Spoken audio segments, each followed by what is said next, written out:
Sa wakas ay nagtagpo sina Arthur Lewin at Agrona Vritra, at sa mismong sandaling iyon ay agad inilantad na ni Agrona ang kanyang nakaraang buhay. Tumama sa kanya ang katotohanan na parang isang malakas na suntok sa dibdib. Sa loob ng madilim na kwarto, biglang nagkaroon ng saysay ang lahat. Napagtanto niyang si Sylvie ay pinoses, at hindi basta kung sino, kundi si Agrona mismo, ang pinuno ng Alacraya.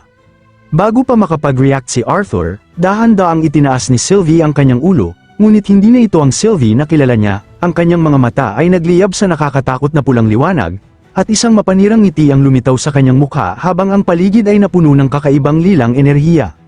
Sa tensyon ng sandaling yun, agad kumilos si Arthur gamit ang kanyang mahika, isang mala-espiritong puwersa ang biglang kumawala at malakas na nagsara sa higanting mga pinto ng kwarto, na iwan siyang nakulong sa loob, kaharap ang pinakamapanganib na nilalang sa mundo. Sa kabila ng galit, hiniling ni Arthur ang sagot kung ano ang ginawa kay Sylvie at kung ligtas ba ito, ngunit nanatiling kalmado si Agrona, at tila nasiyahan pa sa pagbanggit ni Arthur sa pangalan ni Sylvie. Sa pamamagitan ng katawan nito, ipinaliwanag niyang ang ginagamit lamang niya ay isang walang panganib na mahika na matagal na niyang itinanim noong si Sylvie ay nasa loob pa ng itlog. Sa kasalukuyan, ligtas ito, natutulog lamang ng malalim. Sa halip na magpadalos-dalos, pinili ni Arthur na panatilihin ang kanyang kalmado. Batid niyang ang kaharap pa rin niya ay ang katawan ni Sylvie, kaya't hindi siya maaaring basta umatake. Gamit ang kanyang earth magic, umangat ang lupa at bumuo ng dalawang upuang bato na magkaharap, tila naghahanda para sa isang masinsinang pag-uusap. Napansin ito ni Agrona at tila natuwa sa asal ni Arthur. Sa kanyang kilos, ipinakita niyang naaaliw siya sa pagiging mahinahon nito at sa paraan ng pakikitungo. Para kay Agrona, mas madali ang komunikasyon kapag walang nagtatangkang pumatay sa isa't isa. Ngunit para kay Arthur, malinaw ang kanyang paninindigan, wala ring saysay ang pananakit habang hawak ni Agrona ang katawan ng kanyang bonded companion. Samantala, inamin din ni Agrona na hindi niya kayang gamitin ng buo ang kanyang kapangyarihan sa kasalukuyang anyo. Biglang nagbago ang ihip ng usapan. Naging seryoso ang tingin ni Agrona, at doon nagsimula ang mas mabigat na paksa. Ipinaramdam niyang may mas mahalagang dahilan kung bakit niya hinayaan ang pagkakataong ito. Ipinahiwatig niya na ikinatuwa niyang nag-iisa si Arthur sa sandaling yun. Una, dahil hindi na niya kailangang hanapin pa ito at iwasan ang panganib na makasalubong ang mga pinuno ng Decadent, at bagamat hindi niya tuwirang sinabi, tila inaamin niyang magiging isang aliw sana para sa kanya na makita ang reaksyon ng mga ito kung malaman nilang napasok niya ang isa sa pinaka-pinoprotektahang lugar sa kanilang kontinente. Dito na nagtanong si Arthur, hinihingi ang ikalawang dahilan, ang tunay na rason kung bakit siya mismo ang pinili ni Agrona na kausapin. Biglang tumalon si Agrona Vritra mula sa kanyang upuan at napasinghap ng malakas, bago ipinahayag na si Arthur Lewin ang nag-iisang tao sa buong kontinente na kanyang kinaiinteresan. Natulala si Arthur habang nakatingin kay Agrona, hindi maunawaan kung bakit ang pinuno ng isang suwail na angka ng Azura ay magbibigay pansin sa kanya. Sa kanyang isipan, malinaw na anumang dahilan nito ay tiyak na hindi maganda. Napansin ni Agrona ang kaba sa mukha ni Arthur at natawa ito ng malakas, tila aliw na aliw sa reaksyon nito. Ipinahiwatig niyang hindi naman siya basta aatake, at sa halip ay ginawang biro ang sitwasyon, na lalo lamang nagdagdag sa kakaibang presensya niya. Bahagyang napawisan si Arthur, halatang naiilang, at sa isip niya ay inaming mas kakaiba si Agrona kaysa sa inaasahan niya. Samantalang si Agrona naman ay tila naglaro sa ideyang yun, kung iniisip ba ni Arthur na isa siyang tipikal na diktador na sabik sakupin ang mundo. Sa paningin ni Arthur, ganoon nga ang kanyang inaasahan, ngunit ngumiti si Agrona at sinabing bahagyang tama yun, ngunit para sa kanyang mga nasasakupan, kailangan niyang magmukhang marangal at may dignidad. Pagkatapos, nagbukas si Agrona tungkol sa kanyang nakaraan. Ikinwento niyang matagal siyang namuhay kasama ng mga lesser o mga tao sa Alacraya, mga nilalang na, ayon sa kanya, pabago-bago ang moralidad. Noong daan-daang taon na ang nakaraan, ang mga pampublikong pagbitay ay itinuturing na libangan, ngunit sa kasalukuyan ay kinamumuhian na ito. Para kay Agrona, isang abala ang patuloy na pagbabago ng pamantayan ng tama at mali, kaya't hinahayaan niyang ang kanyang mga tauhan ang humawak sa pakikitungo sa mga tao base sa nagbabagong pananaw ng mga ito. Dito napatanong si Arthur, habang sariwa pa sa kanyang alaala ang mga madugong labanan. Para sa kanya, paano matutukoy ang tama at mali kung ang mga tauhan ni Agrona ay walang habas na pumapatay? Ngunit malamig ang sagot ni Agrona. Ipinaalala niyang ipinakita rin ng panig ni Arthur ang nagyelong bangkay ng kanyang tauhan na si Jagret na parang tropeo. Sa ganitong pananaw, walang sino man ang maaaring mag-angkin na mas mataas ang moralidad. Natahimik si Arthur at napaisip ng malalim, kung totoo ang sinasabi ni Agrona, tila hindi pala ang Alakraya ang lugar na puno lamang ng pang-aalipin at paghihirap na dati niyang iniisip.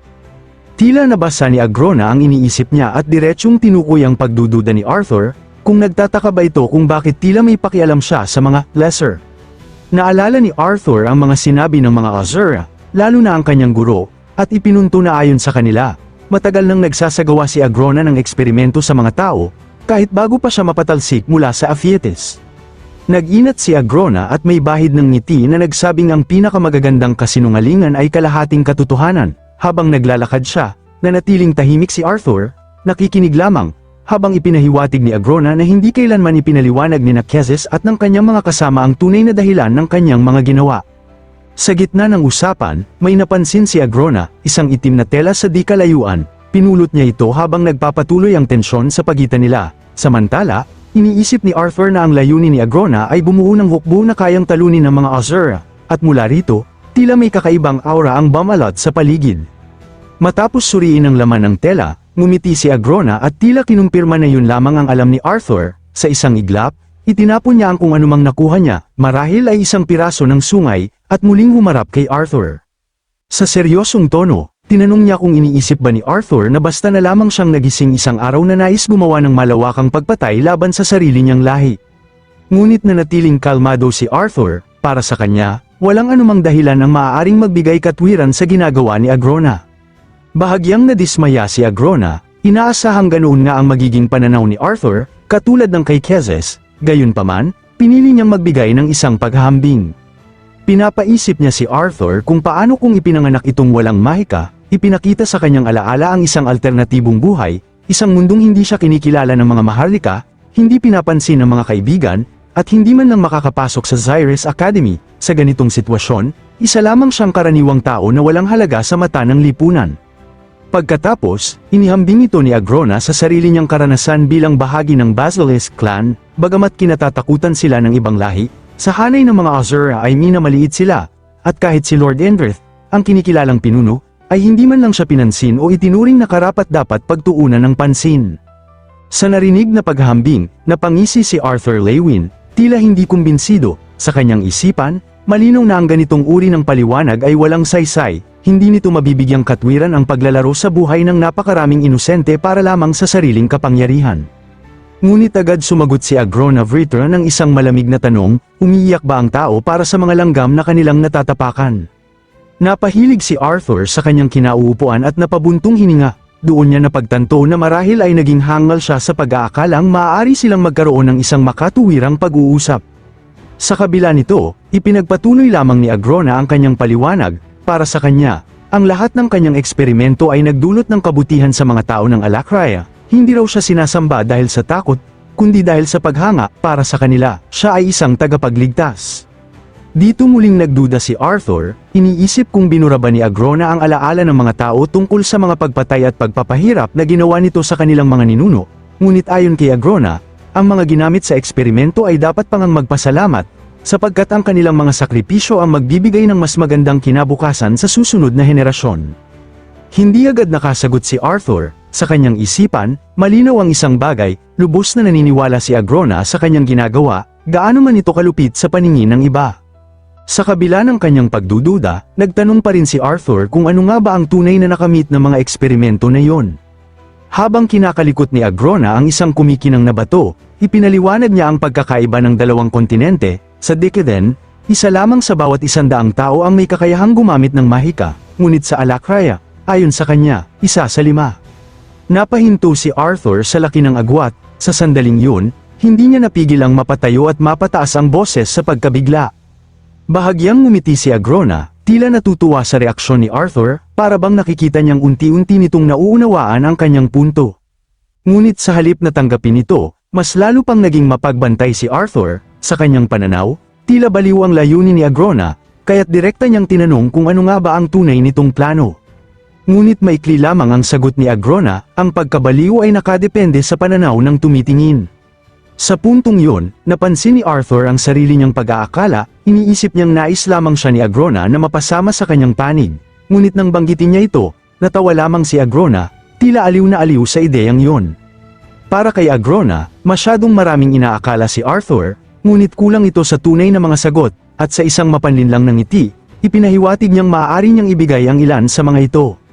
Doon biglang nagbago ang direksyon ng usapan, tinanong ni Agrona kung naaalala pa ba ni Arthur ang pag-atake sa pader kung saan muntik nang mamatay ang kanyang mga magulang, at doon niya ibinunyag ang isang nakakagimbal na katotohanan, nakaligtas ang mga ito dahil pinili niyang hayaan yon.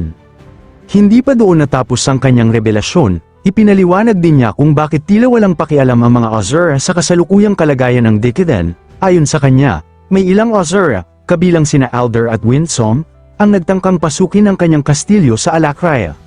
Habang sinasabi yun, makikita ang kakaibang ngiti sa mukha ni Agrona, isang ngiting puno ng lihim, na tila nagpapahiwatig na mas marami pang katotohanan ang hindi pa niya inilalantad. Habang tumatagal ang kanilang pag-uusap, napansin ni Arthur Lewin na tila mas lalo siyang kinaiinteresa ni Agrona Vritra, dahil dito, napatanong siya kung ibig bang sabihin nito ay nabasag na ang kasunduan sa pagitan ng mga panig. Ngunit kalmado lamang ang sagot ni Agrona, hindi raw, pareho nilang ayaw ng mga Azura sa Aphietes na masira ang kasunduang yon. Sa halip, ibinunyag ni Agrona na gumawa sila ng panibagong kasunduan. Napaisip si Arthur bago muling nagtanong kung ano ang nilalaman nito. Sa isang malapad na ngiti, ipinaliwanag ni Agrona na hindi na maaaring tumulong ang mga Azura sa panig ng Decadent sa anumang paraan sa kasalukuyang digmaan, sina Winsome, Alder, at ang iba pang mga Azura, iniiwan na raw sila. Sa narinig, tila nawala ng salita si Arthur, ngunit hindi tumigil si Agrona, ipinagpatuloy niya ang kanyang paliwanag, kung bakit niya sinasabi ang lahat ng ito. Ayon sa kanya, bagamat magiging maganda kung kusang papanig si Arthur sa kanya, ang nais niya sa ngayon ay alisin ni Arthur ang sarili nito sa digmaan. Habang seryosong nakikinig si Arthur, naging mas mabigat ang tono ni Agrona, inamin nitong pinipigilan pa niya ang sarili sa digmaan, iniiwasan ang hindi kinakailangang pagpatay ng mga sibilyan, ngunit hindi raw yun magtatagal, ang lahat ng nangyari hanggang ngayon ay simula pa lamang. Sa kanyang mga salita, malinaw ang babala, gaano kalaki ang tsansa na manalo ang panig ni Arthur, at sa huli, mabubuhay pa kaya ang kanyang pamilya at mga mahal sa buhay. Iminungkahi ni Agrona na maaari namang umiwas si Arthur, magtago, o kahit manirahan sa Alacraya, isang kondisyon lamang ang kailangan, huwag siyang maging kalaban ng hukbo ni Agrona, kapalit nito, tiniyak niyang hindi gagalawin ang pamilya at mga mahal sa buhay ni Arthur. Bawat salita ni Agrona ay tumatama ito sa isip ni Arthur at hindi maiwasan maiisip ang kanyang mga banta, na tahimik si Arthur sa bigat ng alok. Napansin ito ni Agrona, at tila naunawaan ang kanyang pag-aalinlangan, sa puntong yun, sinabi niyang tila nagigising na si Sylvie mula sa kanyang pagkakatulog, bago tuluyang umalis, pinayuhan niya si Arthur na pag-isipan ng mabuti ang lahat, at nag-iwan pa ng mahika kay Sylvie upang doon niya maibigay ang kanyang sagot. Habang papalayo, nagbigay pa si Agrona ng huling babala, papasok na sa panibagong yugto ang digmaan, at hindi ito papabor sa panig ni Arthur. Ngunit bago tuluyang matapos ang usapan, pinigilan siya ni Arthur. Naalala niya ang isang bagay, kanina ay sinabi ni Agrona na siya lamang ang kinaiinteresan nito sa buong kontinente, ngunit hindi nito ipinaliwanag kung bakit. Sandaling nanahimik si Agrona, bago muling nagsalita, para sa kanya, wala namang masamang idudulot kung sasabihin niya ang katotohanan, sa halip, ipinahiwatig niyang may isang bagay siyang ikinatutuwa, na tila ba matagal na niyang kinakausap ang isang matandang kakilala na kaibigan ni Arthur Lewin. Sa pagbanggit na yon, sumilay sa mukha ang masamang ngiti. Bago binanggit ang pangalan ni Arthur, ang pangalan hindi sa kasalukuyan kundi ang nakaraang pangalan niya sa nakaraang buhay, kundi walang iba ay ang King Gray. Sa susunod na kabanata, ang tinutukoy bang kaibigan ay ang kaibigan ni Arthur sa kanyang dating buhay, ang kanyang matalik na kaibigan. Iyan ang ating aabangan sa susunod na kabanata. Matapos ang mabigat na pag-uusap ni Arthur Lewin at Agrona Vritra, biglang lumipat ang eksena sa isang malawak na larangan ng digmaan.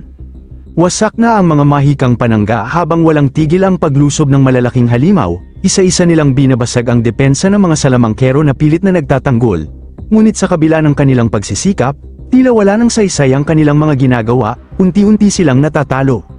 Sa gitna ng kaguluhan, nanatiling matatag ang kanilang leader, hindi siya natinag sa gitna ng panganib, patuloy niyang pinapalakas ang loob ng kanyang mga kasama habang sumisigaw ng mga utos, buong lakas niyang ipinatawag ang kapangyarihan ng Vritra, sabay utos na panatilihing matibay ang kanilang depensa at huwag hayaang makalusot ang alinmang halimaw.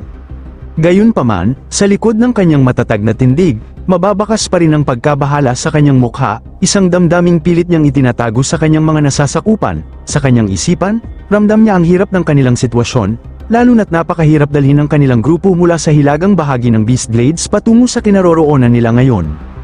Habang sinusuri niya ang unahan, may isang malamig na kaisipan ang pumasok sa kanyang isipan, kung kinakailangan, mas mabuti pang may ibang mamatay kaysa sa isang mahalagang salamangkero, para sa kanya, kahit ang mga tinatawag nilang anod, ay may silbi rin sa ganitong sitwasyon. Dahil dito, agad niyang tinawag ang isa sa kanyang mga tauhan, si Ashton, sa kanyang utos, nais niyang malaman kung may mababasa itong galaw sa loob ng kagubatan. Ngunit halatang pagod ang lalaki, at sa kanyang sagot ay ramdam ang panghihina, hindi raw nito maabot ang loob ng gubat gamit ang kanyang kakayahan, marahil dahil sa makapal na hamog na bumabalot sa paligid. Sa narinig, umiling lamang ang leader at agad nagdesisyon, kailangan sumama ni Ashton sa kanilang pagpasok. Nagulat si Ashton sa utos, hindi niya agad matanggap ang sinabi, at tila gustong tumutol, ngunit bago pa man siya makapagsalita ng buo, sumabog ang galit ng leader. Sa matalim na tinig, pinagalitan niya si Ashton para sa kanya, hindi espesyal ang mga sentry dahil lamang sa kanilang kakayahan, sa halip, dapat itong sumunod sa utos, dagdag pa niya, mas magiging ligtas pa nga si Ashton kung mananatili ito sa ilalim ng kanyang proteksyon kaysa magpatuloy sa pagtutol. Wala nang nagawa si Ashton, sa kabila ng takot at pag-aalinlangan, agad siyang sumaludo at tahimik na sumunod sa utos na ipinataw sa kanya. Dahil wala nang pagtutol, agad kumalma ang leader at binitawan si Ashton, sa isang malamig ngunit kontroladong tono, inutusan niya itong bumuo ng mental link, ngunit sa kanya lamang, para sa kanya, halatang hindi sanay si Ashton sa sabayang paggamit ng kakayahan. Agad sumunod si Ashton, inilagay niya ang dalawang daliri sa ulo ng kanyang leader, at marahang pinakawalan ang kanyang mahika, sa loob ng kanilang isipan, maingat niyang tinanong kung naririnig ba siya. Sa isip ng leader, bahagya itong nainis, tila napapansin pa ang pag-aatubili ni Ashton kahit sa loob ng mental na komunikasyon, ngunit agad ding naputol ang kanyang iniisip nang ipaliwanag ni Ashton na isang direksyon lamang ang kaya niyang ipadala, hindi siya makakarinig ng tugon pabalik. Makalipas ang ilang sandali, kinilala ng leader ang koneksyon, inabot niya kay Ashton ang isang maliit na supot at ipinaliwanag na ang pulbos sa loob nito ay pansamantalang magtataboy sa mga corrupted beasts, upang hindi siya agad atakihin. Agad-agad isinagawa ang plano, pinakalat ang pulbos sa paligid ng halimaw. Nang mabuo na ang kanilang plano, isang ngiti ng kumpiyansa ang lumitaw sa mukha ng leader, sa kanyang isipan, malinaw na ang sitwasyon, lahat ng halimaw ay nakapasok na sa Elshire Forest. Para sa kanya, ito na ang pagkakataon upang ipakita ang kanyang bagong kapangyarihan, kapag nagtagumpay ang misyong ito, makakapasok siya sa Obsidian Vault at makakakuha ng isang emblem, katulad ng kanyang ama. Sa pananabik, itinaas niya ang kanyang kamay at malakas na nag-utos, inilagay niya ang mga anod sa harapan, handa sa labanan, habang ang mga striker ay pamwesto sa likod kasama ang kanilang mga panangga at caster. Agad sumunod ang mga sundalo, bumuo sila ng maayos na hanay at sabay-sabay na nagmarcha pasulong, sa isang malutong na tunog mula sa kamay ng leader, tila isang hudyat, na tila may nabasag, ngunit biglang nagbago ang eksena. Sa kabilang panig ng kagubatan, may grupo ng mga sundalong elf na naglalakad, walang kamalay-malay sa paparating na panganib, ngunit hindi nagtagal, narinig nila ang rumaragasang mga yabag na papalapit sa kanila. Huli na ang lahat, biglang sumalakay ang mga halimaw, parang rumaragasang alon na walang awang sumire sa kanilang hanay, sa isang iglap, kalahati sa kanila ang nabura, hindi man lang nakapaghanda sa biglaang pag-atake. Ang lahat ng ito ay bahagi ng plano ng hukbo ng Vritra, isang maingat na ambush na naglalayong durugin ang mga kalaban bago pa man makalaban ng maayos. Sa utos ng kanilang leader, agad silang sumugod, at sumiklab ang matinding labanan sa pagitan ng dalawang panig. Habang pinagmamasdan ng leader ang kaguluhan, tahimik niyang sinusuri ang sitwasyon, napansin niya ang kakaibang estilo ng mahika ng mga taga-Decleden, kahit ang mas mahihinang salamangkero ay kayang ipagtanggol ang sarili gamit ang mana, ngunit para sa kanya, wala itong halaga. Sa kanyang isipan, isa lamang itong madaling misyon, isang pagkakataon upang mas lalo pang mapataas ang kanyang pangalan at dugo. Mas nasasabik pa siya sa pamumuno sa mga mutated beasts kaysa sa mga nakakainip na lihim na operasyon. Sa kanyang paniniwala, sapat na ang kanyang presensya upang punuin ng kumpiyansa ang kanyang mga sundalo, kahit pa mas matanda ang karamihan sa kanila, alam niyang hindi matatawaran ang kanyang kakayahan kumpara sa kanila.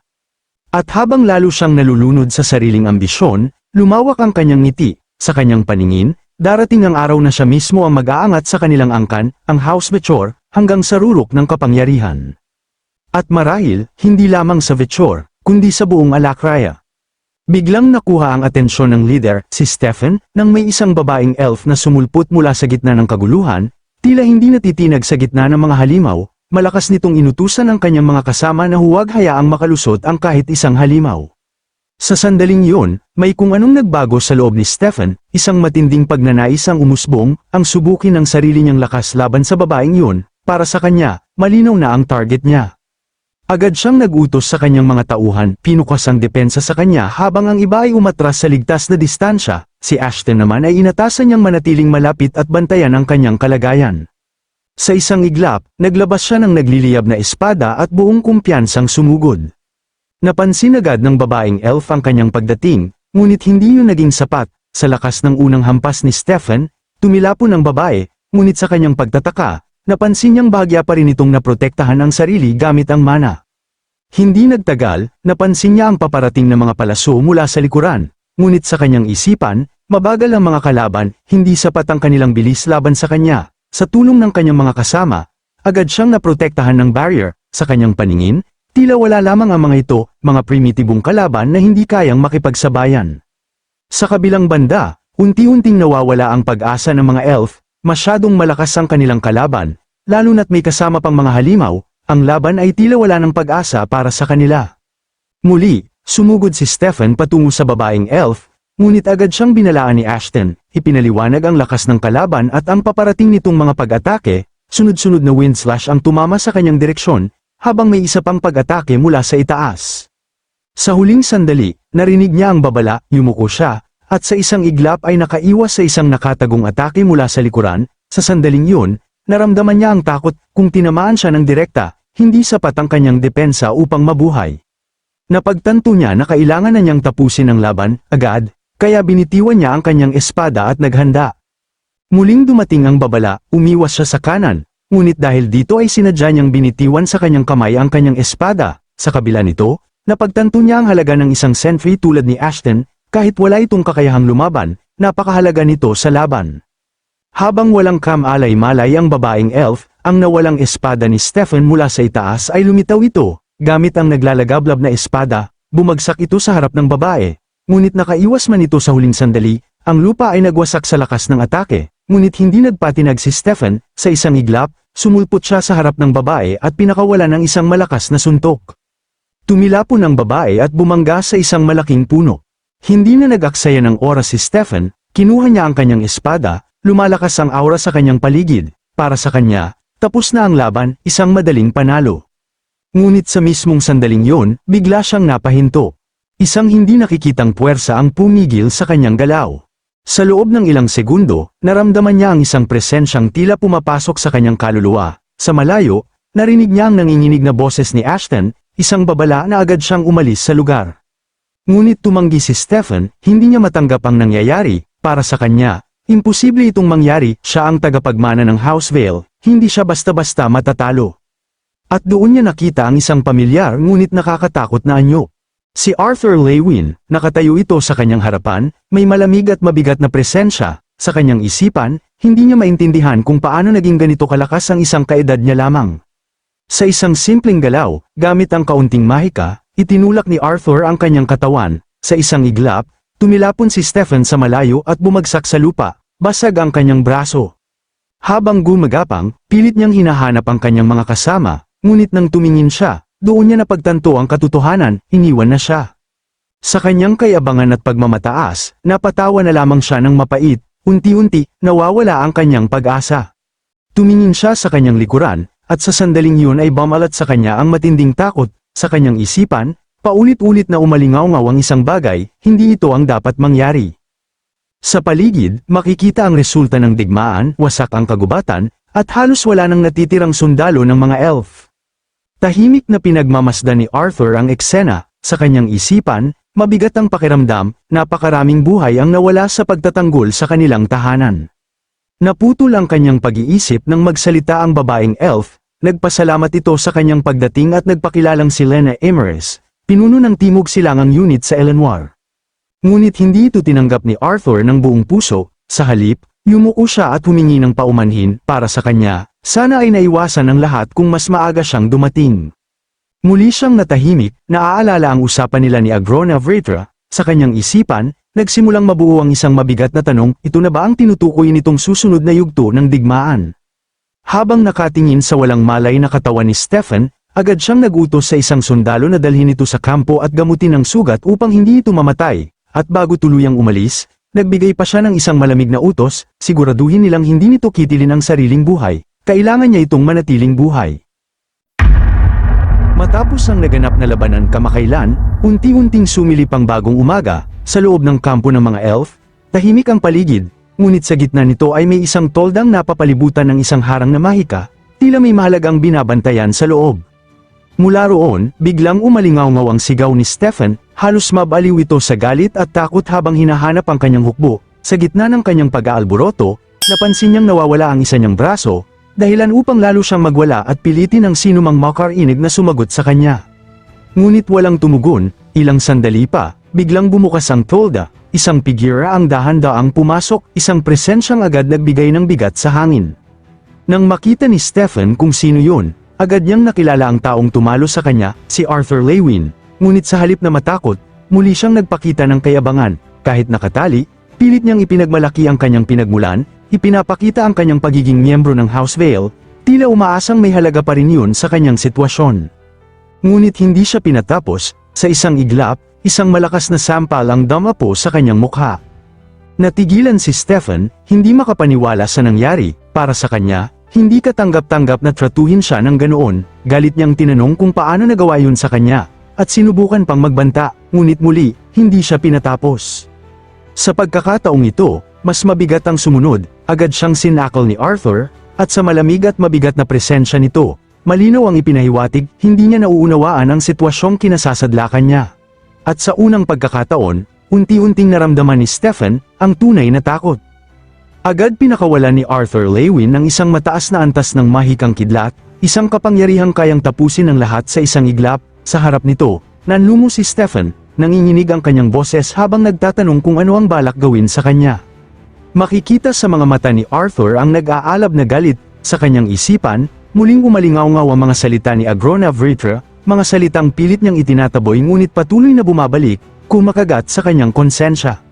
Sa matinding pagkasuklam, ibinaba ni Arthur ang kamay na balot ng kidlat, handang wakasan ang buhay ni Stefan, napasigaw ang bihag, inaasahan na yun na ang kanyang katapusan. Ngunit hindi yun itinuloy ni Arthur, sa huling sandali, napigilan niya ang sarili, dahan-dahan niyang inilayo ang kamay, habang si Stefan ay nanginginig, ramdam pa rin ang init na tila sumusunog sa kanyang buong katawan. Ngunit tila hindi pa tapos si Arthur Lewin, mahigpit niyang hinawakan ang ulo ni Stefan at malamig na ipinaliwanag na ang mga nerbiyos nito ay bahagyang napinsala at nalilito, ngunit simula pa lamang yun. Sa sumunod na sandali, dahan-dahan niyang inilapit ang kamay na may nagliliyab na kidlat sa mata ni Stefan, tila handa na itong dukutin anumang oras. Ngunit sa huling sandali, bahagya niya itong iniwas. Hindi para umatras, kundi para takutin, parang sinasadya niyang iparamdam ang takot, hindi para agad patayin ang bihag, kundi para durugin ang loob nito. Sa isang iglap, napatingin si Arthur sa isang salamin, doon niya nakita ang sarili, ang kanyang refleksyon, at sa sandaling yun, tila pati siya ay nagulat sa kung ano na ang kanyang ginagawa. Samantala, si Stefan, na dati puno ng pagmamataas, ay ngayon nakayuko sa harap niya, nanginginig at desperadong nagmamakaawa, halos hindi na nito maunawaan ang nangyayari, paulit-ulit na nagtatanong kung bakit ito ginagawa sa kanya, at kung ano ang gusto ni Arthur kapalit ng kanyang buhay. Ngunit maikli lamang ang sagot, gusto niya ng pangalan. Sa una, muling nagatubili si Stefan, tila gustong bumalik sa kanyang dating ugali, ngunit sa sandaling muling sumiklab ang kidlat sa kamay ni Arthur, agad siyang bumigay. Ipinakilala niya ang sarili, siya si Stefan Vale, tahimik na pinakinggan yun ni Arthur, saka nagtanong sa malamig at mabigat na tono, tiniyak niya kung totoo bang kilala at may mataas na katayuan ang kanilang pamilya, ang kanilang dugo, gaya ng tawag ni Stefan. Agad naman itong sumang-ayon, doon naglatag si Arthur ng kondisyon. Hindi niya papatayin si Stefan kung makikipagtulungan ito. Ngunit ang magiging kalagayan nito ay nakasalalay sa katapatan ng bawat sagot na ibibigay niya. Kasabay nito, pinakawala ni Arthur ang mabigat na aura, sapat upang iparamdam na hindi siya nagbibiro. Sa takot, yutal-yutal na sumang-ayon si Stefan. Agad nagsalita si Arthur Lewin sa malamig at walang emosyong tinig, Para sa kanya, sapat na ang takot na nararamdaman ni Stefan upang magsimula ang tunay na interogasyon. Direkta niyang inutusan ng bihag na isiwalat ang lahat ng miyembro ng House Vale at ang kaugnayan nito sa bawat isa. At nagsimula ang pag-amin, isa-isa niyang binanggit ang mga miyembro ng kanilang pamilya, ang kanyang kapatid na si Lucia, ang kanyang ina na si Izora, at sa huli, ang kanyang ama. Colonel Vale, sa sandaling marinig yun, biglang may kumislap sa alaala ni Arthur, isang mukha, isang boses na puno ng paniniwala, sumisigaw sa gitna ng emosyon, para sa kaluwalhatian ng Vechor at Alcria. Sa kanyang isipan, unti-unting nagdugtong ang mga piraso, kilala niya ang pangalang yun, si Colonel Vale, mula sa alaala ni Uto. Agad inusisa ni Arthur Lewin si Stefan tungkol sa tinatawag na awakening process. Sa pagkakataong yon, tila nawala ang dating kayabangan ng bihag, maamo ang kanyang mukha habang ipinaliwanag na ito ang seremonyang nagbubukas ng unang marka ng isang bata, upang siya ay maging isang salamangkero. Ngunit hindi doon natapos ang pagtatanong. Nais malaman ni Arthur ang pagkakaiba ng crest at mark. Sa narinig, bahagyang nagulat si Stefan. Sa kanyang isipan, hindi niya maintindihan kung paano alam ng kaharap niya ang mga ganitong bagay. Gayunpaman, sumagot pa rin siya, ipinaliwanag niyang mas mataas ang crest, at nagbibigay ito ng mas malalim na pag-unawa sa isang partikular na uri ng mahika. Tahimik na nag-isip si Arthur. Para sa kanya, mas makakakuha siya ng impormasyon kung magpapanggap siyang naghahanap lamang ng kumpirmasyon, kaya't sinundan pa niya ang tanong, kung ang crest na ba ang pinakamataas na antas.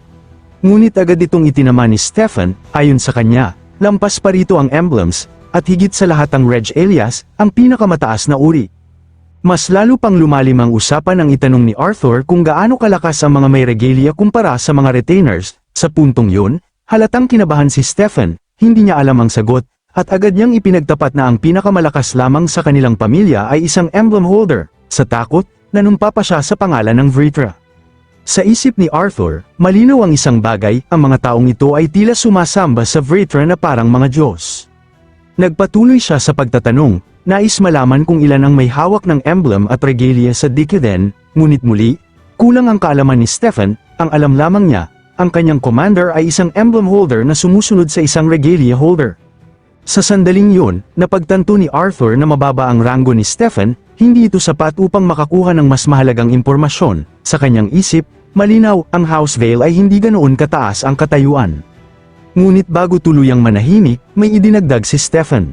May kakaibang kaba sa kanyang mukha habang ibinunyag ang isang mahalagang detalye, hindi lamang ang kanilang grupo ang umatake sa kagubatan, may iba pang tropa na patungo sa hilaga, handang maglunsad ng panibagong paglusob. Sa sandaling marinig yun, walang sinabi at biglang tumalikod si Arthur naghahanda ng umalis.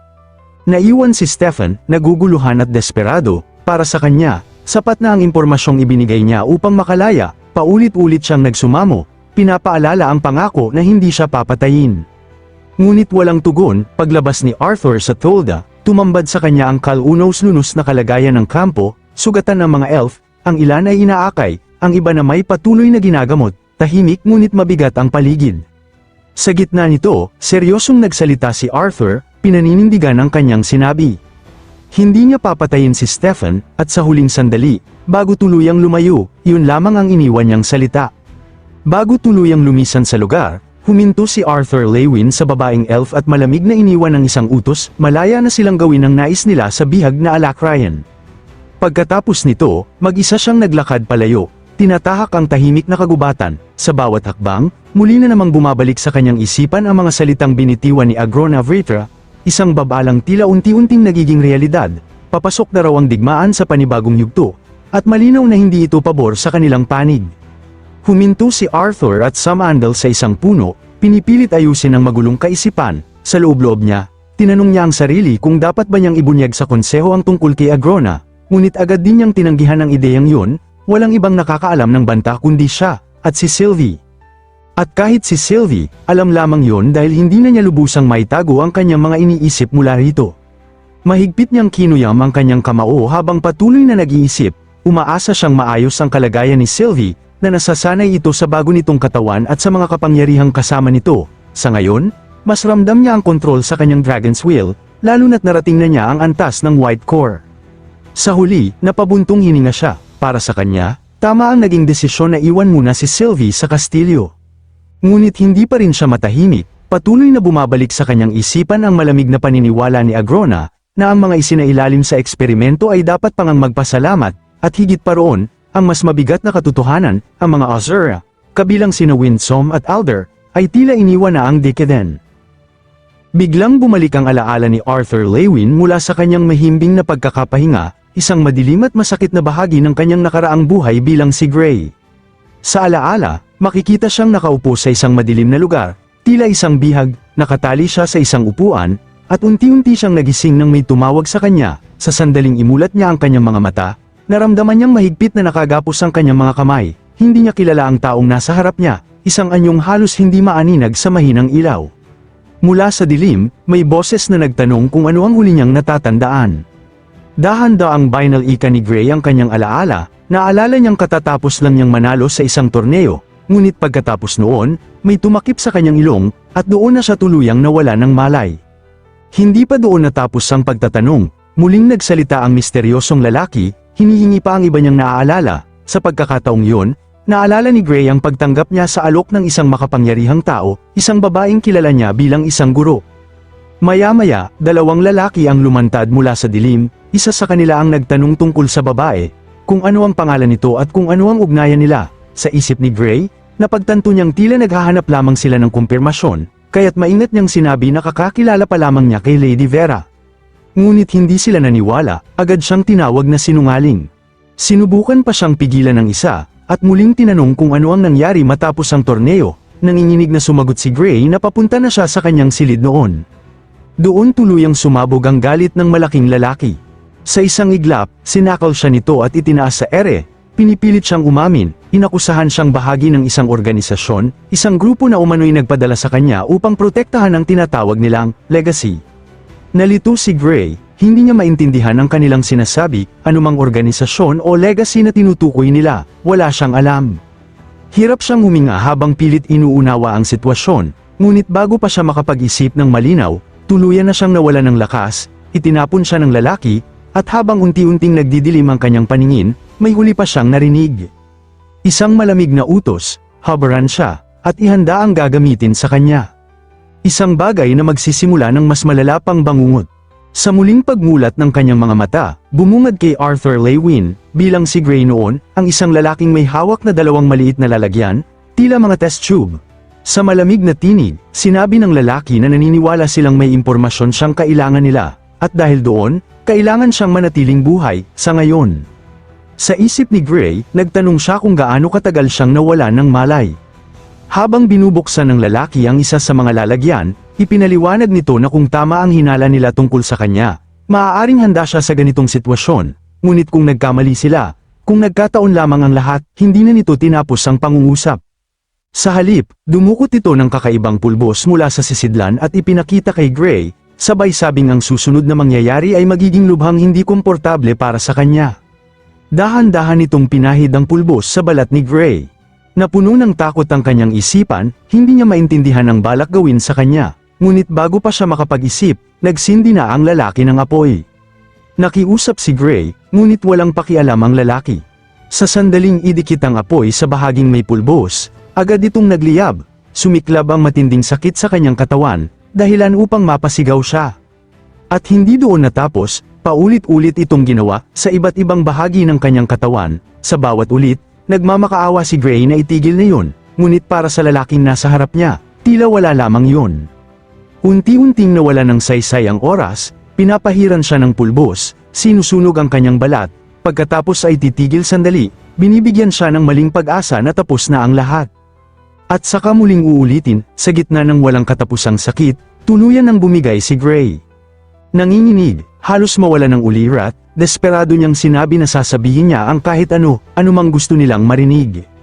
Lahat, basta't matapos na ang bangungot na yon. Sumagot ang lalaki, tila nasiyahan sa naging reaksyon ni Arthur Lewin, bilang si Gray noon, para sa kanya, yun na ang hinihintay niyang sandali. Sinabi nitong magsisimula na siya ng isang kwento, at si Gray ang papuno sa mga kulang, kung nais niyang maiwasan ang mas matinding paghihirap. Habang inaalog ang dalawang lalagyan sa harap niya, malinaw ang pagbabanta, kung hindi siya makikipagtulungan, mas malala pa ang susunod. Dahan-daang inilatag ng lalaki ang alam nila tungkol kay Gray. Ang kanyang pangalan, ang kanyang paglaki sa ampunan sa ilalim ng pangangalaga ni Headmaster Olivia Wilbeck, ang kanyang buhay na tila matagal na nilang sinusubaybayan. Pagkatapos, hiniling nila ang kumpirmasyon, at doon nagsimula ang tunay na interogasyon. Inusisa siya kung saang institusyong militar siya sinanay upang maging tagapagtanggol ng tinatawag nilang legacy, ngunit sa kabila ng sakit at takot, nanindigan si Gray, wala siyang ibang pagsasanay kundi ang 2 taon niya sa Whitcomb Military Academy. Hindi sila naniwala, para sa kanila, imposibleng matalo niya ang 2 bihasang mandirigma kung wala siyang lihim na pagsasanay.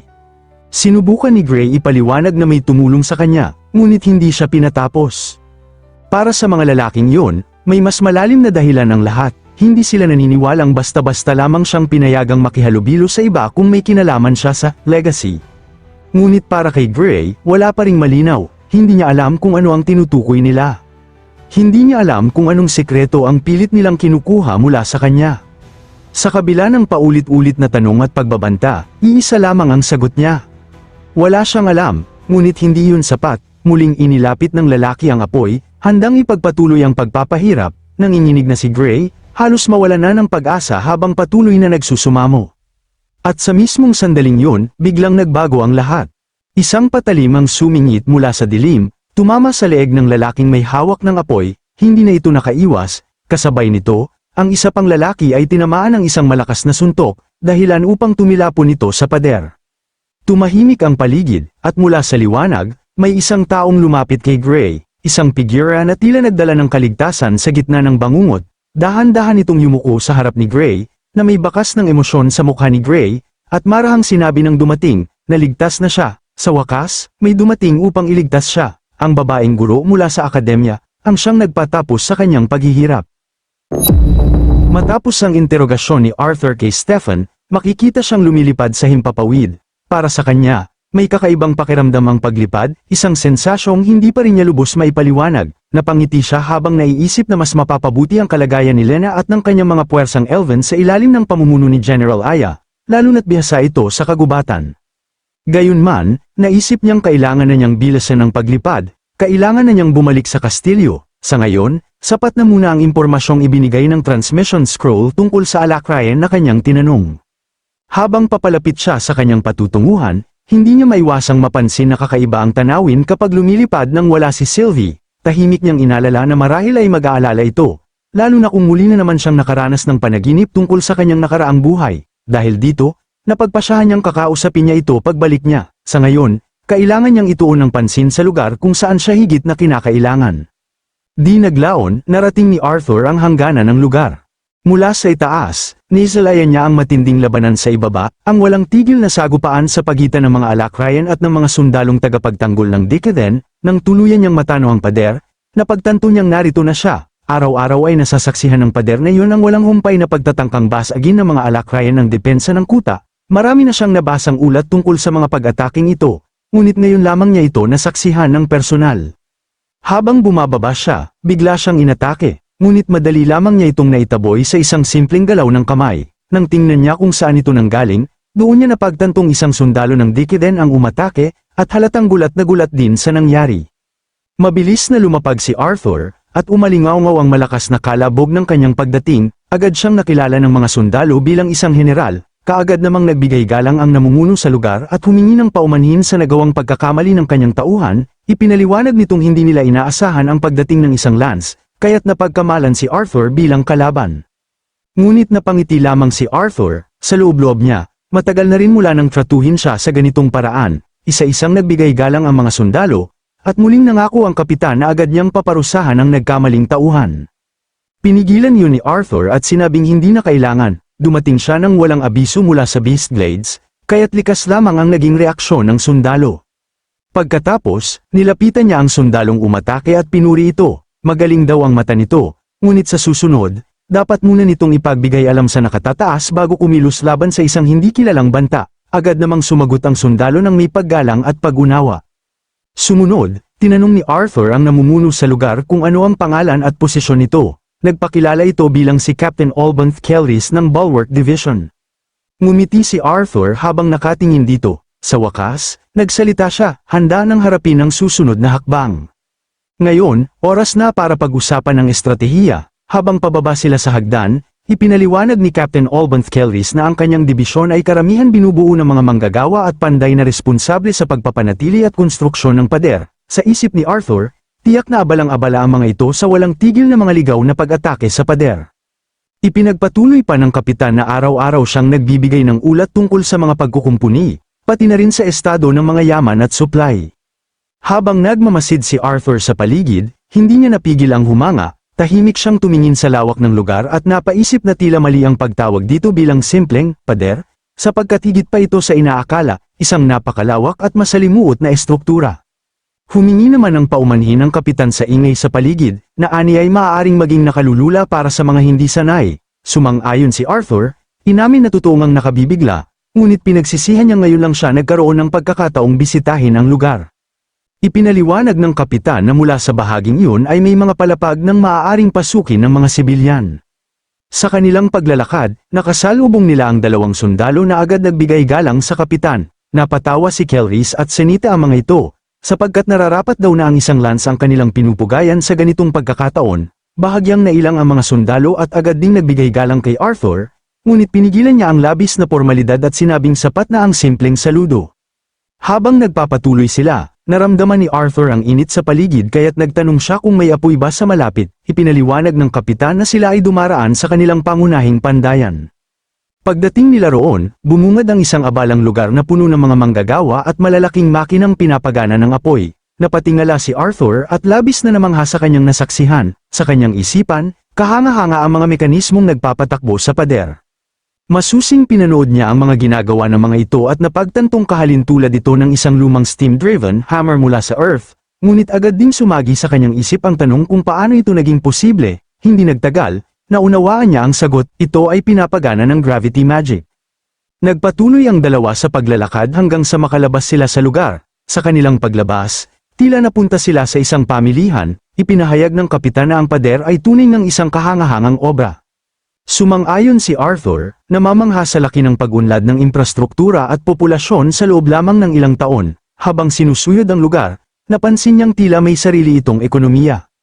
Ipinaliwanag ng kapitan na dahil walang batas na nag-uutos ng sapilitang serbisyo para sa digmaan, nagtakda sila ng mga gantimpala para sa mga adventurer na sumasali. Sa ganitong paraan, nakakakuha sila ng mga magagaling na mandirigma at salamangkero, habang ang mga ito naman ay kumikita ng madali. Bagaman may paminsan-minsang tensyon sa pagitan ng mga sundalo at adventurer, iisa lamang ang kanilang tunay na kalaban sa labas ng pader. Sa kanilang pagdaan, nakakita sila ng isang pamilihan ng sandata kung saan may nagtatanong kung kaya bang makipagsabayan ng isang armas laban sa mutant. Mayroon ding isang matandang nag-aalok ng bota na may diskwento, ngunit magalang itong tinanggihan ni Arthur. Habang papalayo sila, naitanong ni Arthur kung naroon ba ang mga mangangalakal dahil sa presensya ng mga adventurer.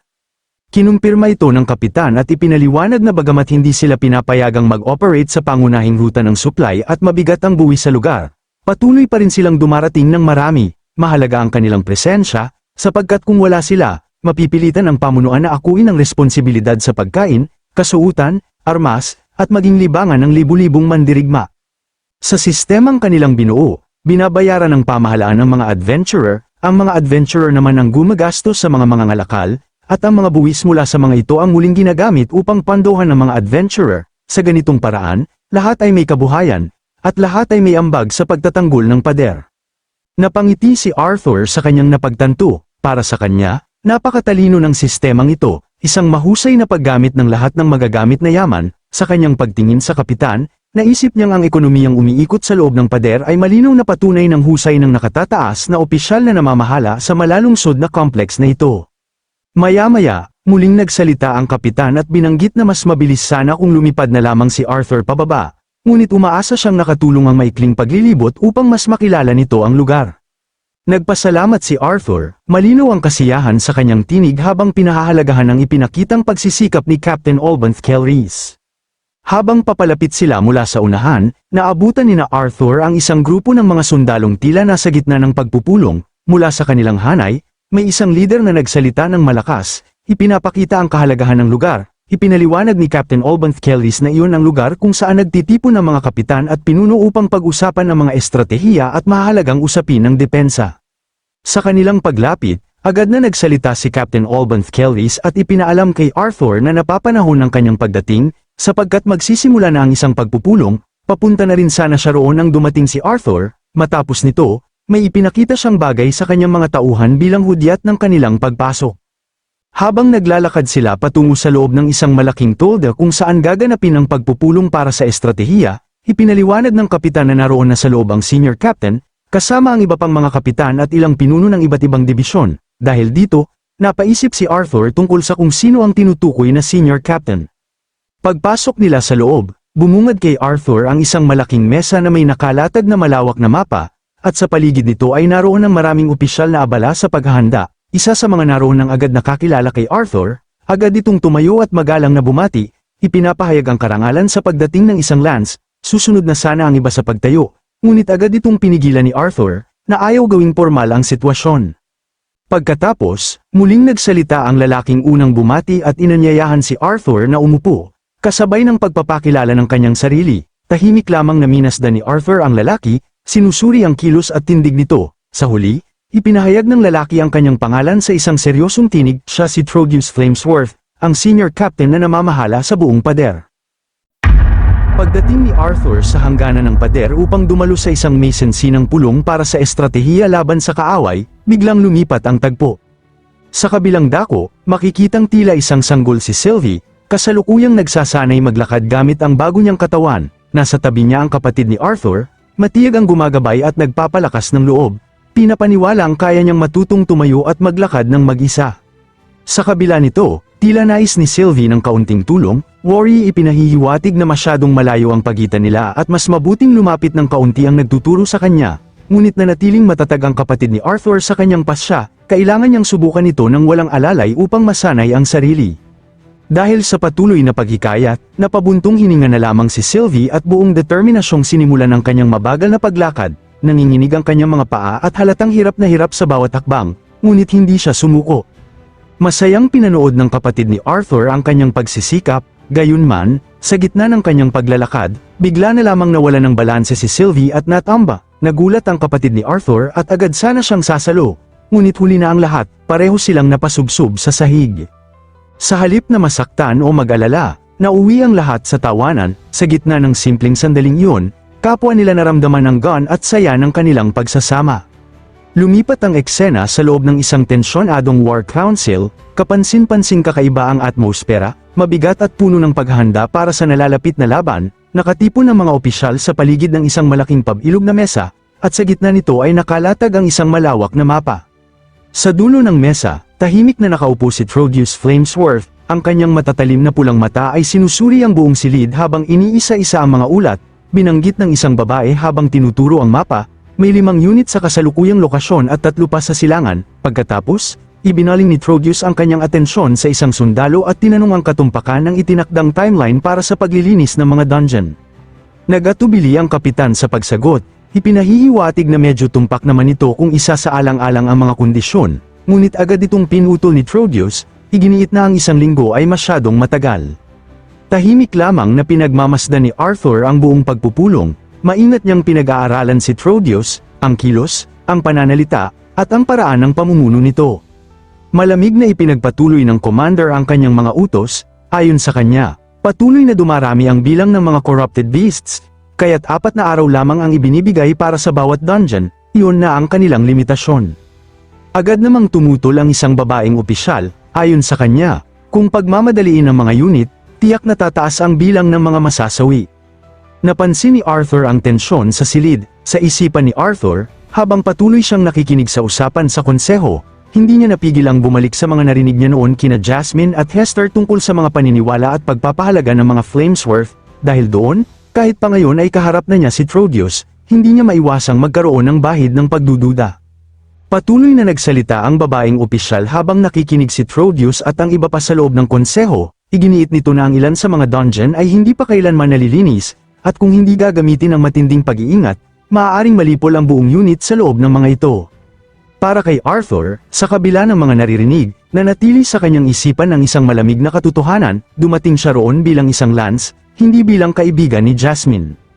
Nagpatuloy ang paliwanag ni Trodius, ang pader, ayon sa kanya, ang huling linya ng depensa sa silangang hangganan, at limitado ang kanilang puwersa. Kung may sundalo man mula sa isang unit ang mamatay sa Beast Glades, hindi direktang nalalagay sa panganib ang kanyang pamilya. Sa narinig, tila natigilan ng babaeng opisyal at hindi na muling nakapagsalita. Sa isip ni Arthur, dumaan ang isang matalim na paghusga, maaaring malamig at tila walang emosyon si Trodius, ngunit hindi may kakaila ang bigat ng kanyang pananagutan bilang pinuno.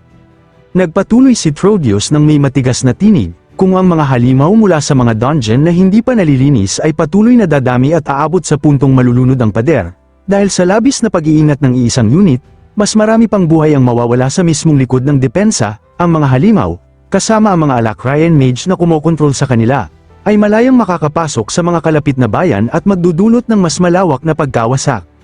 Sa huli, mariin niyang binigkas ang utos, 4 na araw, iyon ang limitasyon. Tahimik na tinanggap ni Arthur ang bigat ng desisyon. Sa kanyang paningin, maaaring brusco at malamig si Trodius, ngunit hindi maitatangging matibay at malinaw ang kanyang pamumuno. Muli, ibinaling ni Trodius ang kanyang matalim na tingin sa ibang opisyal bago nagtanong tungkol sa progreso ng mga bagong ruta para sa Trailblazer Division. Sa isipan ni Arthur, malinaw ang tumatakbo, iyon ang unit ni Tessia. Bago makasagot ang tinanong, sandaling umubo muna ito at inayos ang tono ng pananalita. Pagkatapos ay iniulat niya na katatapos lamang nilang masecure ang ika-4 na lagusan, itinuro pa nito sa mapa ang lokasyon, ang pinakamahaba sa ngayon, na ang pasukan ay nakatago sa isang makitid na siwang sa gilid ng pampang ng ilog. Patuloy pa rin itong pinatitibay ng mga Earth Mage, ngunit inaasahang magiging bukas para sa mga unit ni Captain Kruger sa loob ng 1 linggo. Agad namang nagbigay ng panibagong utos si Trodius, kalahati ng mga manggagawa ay dapat ilipat sa night shift. Ilang araw pa lamang ang nakalipas ay nawala na sila ng isang ruta matapos itong ma-compromise, kaya't naging pangunahing prioridad ang pagpapatatag ng mga underground passage. Pagkatapos, ibinaling niya ang usapan sa babaeng opisyal at tinanong kung may bagong balita sa lokasyon ng mga teleportation gate. Sumagot ang babae na isa pa lamang unit ang naitalaga para sa pag-scout ng mga gate at kailangan pa nila ng mas maraming oras. Sa puntong yun, biglang nagsalita si Arthur, nagtanong tungkol sa teleportation gates. Agad namang kinumpirma ito ni Trodius, araw-araw ay patuloy ang mga pag-atake sa pader, kaya tuloy-tuloy din ang pagpapadala nila ng mga tropa. Sa kasalukuyan, ang pinakamabilis at pinakaligtas na paraan para makapunta sa Beast Glades ay sa pamamagitan ng kanilang mga underground channels. Ngunit ayon sa kanya, ang mga lagusang yun ay madalas hindi matatag, at ang paglalakbay sa paglalakad ay mabagal at delikado. Kaya naman, sa pagkatayo ng tren na mag-uugnay sa pader at Blackbend City, magkakaroon sila ng mas mabilis na access sa teleportation gate ng lungsod. Kung sakaling makahanap pa sila ng mga nakatagong gate sa Beast Glades, maaari nilang iugnay ang mga ito sa gate ng lungsod, at sa gayon ay magiging posible ang mabilisang paglipat ng mga tropa na hindi na kailangang dumaan sa mahabang pagmamarcha sa ilalim ng lupa. Tinanong ni Arthur kung gaano sila kasigurado na may mga teleportation gate nga sa Beast Glades. Diretsahang sumagot si Trodius na hindi sila sigurado, at dahil doon, limitado lamang ang inilalabas nilang resources para sa paghahanap, hindi nila ito ginagastusan ng sobra. Habang pinagmamasdan ni Arthur ang mga dokumento sa mesa, tumatak sa kanyang isipan na ang mga teleportation gate, kasama ng mga lumulutang na kastilyo at Zaire City, ay pawang mga relic lamang ng sinaunang mga mage. Mula sa mapa, napansin niya ang mga sinaunang batong arco na may ukit na mga runa na halos hindi na maintindihan. Gayunpaman, sa kabila ng kanilang kalumaan, ang mga estrukturang ito ay patuloy na ginagamit, at sa ilang kaso ay naging sentro pa ng mga lungsod. Naisip din niya na ang mga modernong artificer ay nakahanap ng paraan upang i-connecta ang mga teleportation gate at baguhin ang kanilang destinasyon, ngunit ang mismong paggawa ng ganitong uri ng gate ay nananatiling isang malayong pangarap. Matapos masusing pakinggan ang lahat, muling nagsalita si Arthur. Tinanong niya kung anong paraan ang ginagamit ng mga unit para mahanap ang mga gate. Hindi ba sila basta-basta nalang gumagala ng walang direksyon? Sumagot si Trodius habang nakatingin din sa mga ulat sa mesa na ayaw niyang mag-aksaya kahit ng kaunting resources. Ipinaliwanag niya na ang mga gate ay patuloy na naglalabas ng mahihinang mana fluctuation sa buong spectrum ng elemento. Dahil dito, ang mga ito ay halos nagiging bahagi ng kapaligiran at mahirap ma-detect. Sa isipan ni Arthur, bumalik ang isang alaala. Ang ganitong problema ay maihahambing sa paghanap niya noon kay Darv, kung saan kailangan niyang tukuyin ang maliliit na pagbabago sa mana gamit ang Realm Heart, ngunit ang paghahanap ng fluctuation sa lahat ng elemento, habang nag-iisa at walang malinaw na direksyon sa lawak ng Beast Glades, ay halos imposible. Napabuntong hininga na lamang siya, isa itong malaking aksaya ng oras, lalo na kung maaari pang walang anumang gate na matagpuan. Sa huli, mahinahon niyang sinabi na nauunawaan niya ang sitwasyon. Nagbigay ng paumanhin si Trodius, sinasabing hindi niya inaasahan na mapapaupo si Arthur sa ganoong kahabang pagpupulong, at malapit na nilang tapusin ang lahat. Ngunit bago pa man tuluyang isara ang usapan, muling nagsalita si Arthur. Maingat niyang sinabi na bago matapos ang pagpupulong, nais niyang ibahagi ang mga natuklasan niya tungkol sa mga puwersa ng kaaway. Pagkatapos ng pagpupulong, lumabas si Arthur at muling dumaan sa pamilihan, habang naglalakad, patuloy niyang iniisip ang mga napag-usapan sa konseho. Ayon sa mga ulat, maraming pamilya ang naninirahan sa maliit na lungsod sa loob ng pader, mga pamilya ng mga sundalo, mga ngalakal, at iba pa. Nang madaanan niya ang isang mag-ina, napagtanto niya na karamihan sa mga narito ay ganito, mga pamilyang sinusubukang mamuhay sa gitna ng digmaan. Napatingin din siya sa mga nag-aaral gumuhit sa gilid ng kalsada, at sa isip niya, ang tensyon ng pamumuhay sa mismong bungad ng labanan ay siyang nagtutulak sa mga tao na humanap ng kahit anong kaunting ginhawa na kaya nilang maabot. Ngunit bigla siyang napatigil nang may malakas na pagsabog mula sa itaas ng pader, isang pag-atake na gumagamit ng apoy. Napatingala na lamang siya, at kapansin-pansing para sa mga tao roon, isa na lamang itong pangkaraniwang pangyayari. Mula sa malapit, may isang matandang nagbebenta ng sapatos ang tumawag sa kanya, napansin ang manipis niyang sapatos at sinabing hindi ito angkop para sa lugar na tulad nito, inalok siya ng matitibay na leather boots, pilit na hinihikayat na subukan niya ang mga ito. Ngunit hindi na yun pinansin ni Arthur, sa halip, ang kanyang pansin ay muling nahila ng kapaligiran, kung pagmamasdan ng mabuti, kitang-kita ang tensyon na pilit itinatago ng lahat, nandoon ito sa mabilis ngunit mabibigat na hakbang ng mga manggagawa, sa mga matang laging nakayuko, at sa maiikling usapan ng mga mangangalakal at adventurer na puno ng pag-iingat. Habang pinagmamasdan niya ang mga sapatos na inaalok, sa isip niya, malinaw na ang mga tao rito ay pilit nagpapanggap na hindi sila natatakot, alam nilang nariyan ang banta ng mga alakrayan, hindi malayo, kundi nasa mismong labas ng kanilang buhay. Kahit papatuloy ang pag-atake sa pader at yumanig ang paligid, nananatiling kalmado ang karamihan, ngunit para kay Arthur, na bagong dating sa lugar, mas malinaw niya itong nakikita kaysa sa kanila, mas malinaw pa kaysa sa mga taong matagal nang naninirahan doon. Naalala rin niya ang huling sinabi ni Trodius sa konseho, isang tanong tungkol sa limitasyon ng mga alakrayan mages at kung bakit hindi maaaring gumamit ng mga depensibong anyo ng kanilang kapangyarihan ang mga striker. Ipinaliwanag ng isang opisyal ang panganib ng maling impormasyon sa mga sundalo, na maaaring magdulot ito ng mas maraming pagkamatay kung mali ang kanilang inaasahan sa labanan. Ngunit para kay Arthur, simple ang sagot, hindi kailangang lubos na sigurado ang impormasyon, sapat na itong obserbahan ng mga pinuno, upang magamit sa pag-aaral ng kaaway. Ang mga kaaway ay gumagamit ng ibang uri ng mahika, at kahit iba ito sa kanila, hindi ibig sabihin ay mas malakas ito. Ang kailangan ay pag-aralan ang mga kahinaan nito at samantalahin.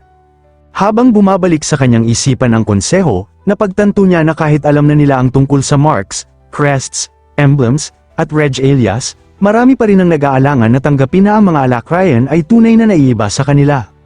Ngunit muling naaga ang kanyang pansin nang makita ang mga sundalong nagmamarcha sa harap niya. Sa isip niya, umaasa siyang ang mga nakalap na impormasyon ay makapagbibigay pa rin ng kalamangan sa darating na labanan.